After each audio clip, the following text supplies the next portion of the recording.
Okay, this is weird. Hi everyone, this is Arriana. And Katlyn. And we're here to talk to you guys about feminist therapy. The feminism movement began in the 1800s as a result of women becoming dissatisfied with their traditional roles.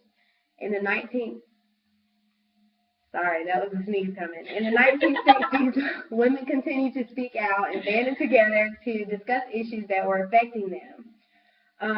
When the women began to band together, they started to develop these different groups and these different centers that cater to the specific needs of women. Among these were sexual health clinics and rape crisis centers and things of that nature. The feminist therapy movement began when therapists started to become involved in these particular groups, and they started to focus on understanding external issues that affected women, such as social, political, and cultural factors, instead of focusing on internal sources of dissatisfaction. Yes, and moving on to the 1970s, there was research on gender biases completed, and this stirred up more interest in feminist theory, or therapy, excuse me. And also, formal organizations began to foster the idea of feminist therapy. So in the 1980s, feminist therapy really began to become its own entity, and it moved more so into individual therapy rather than a group, more collective style that had been in the past. Through this popularization came the outbreak of different feminist theories and philosophies, and they became more diverse, and there was different ways of practicing therapy for different people. But another theme of this time is that all of the philosophies that came about had a common interest in advocating for social things and changing society as goals in feminine practice. And moving on, we come into this third wave of feminist therapy. Postmodern feminism started to focus on the inclusion of all oppression and not just those that affected women. It became a more integrative approach, and it focused on the dissolution of the concepts of masculine and feminine, and the idea that these concepts were not real things, but more so cultural constraints that we place on ourselves, and that they were not real barriers.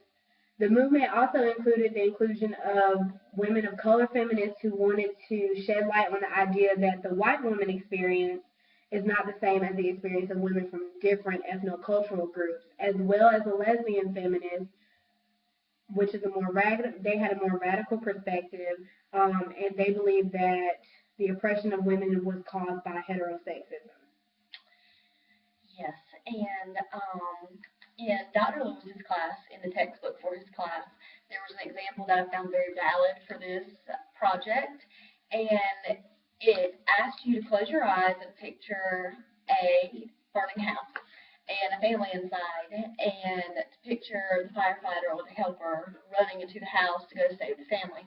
And then it asked you to close your eyes and picture a parent putting their child to sleep. Well, for most people, they picture a male running into the house to save the family, and they picture a woman putting the child to sleep.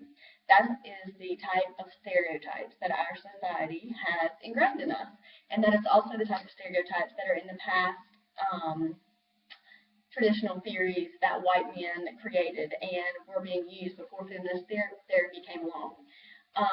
The unique thing about feminist therapy is that they can use all of those theories that were created by the white men in the past, but they can put their own twist on it and make it applicable to all individuals, so that individuals aren't marginalized by the male dominant characteristics that people are being compared to.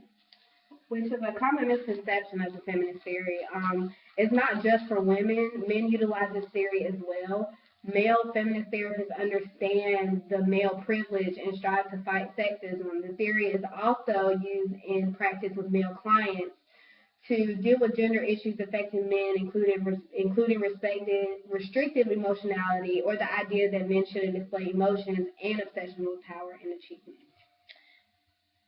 And that's the great thing about this theory. It is applicable to everyone because the main aim of therapy is to empower all people to be who they are and not who society tells them to be. Thanks for watching.